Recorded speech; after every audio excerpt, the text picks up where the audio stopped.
Hey guys, in this video I will show you how to save Yahoo email as PDF to computer or flash drive. Alright, so let's begin with the video. To begin, visit the Yahoo website and log into your account.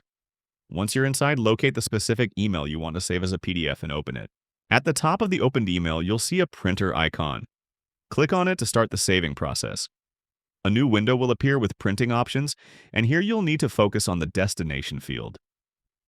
Change this setting to Save as PDF, which allows you to create a PDF file instead of sending the document to a physical printer. After selecting Save as PDF, click the Save button.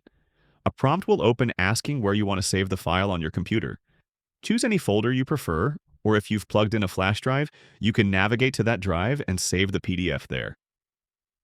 Just make sure you've selected the correct location before clicking. Save again to finalize everything, and that's it. So that is how you can save Yahoo email as PDF to computer or flash drive. So that's all for this video. Thanks.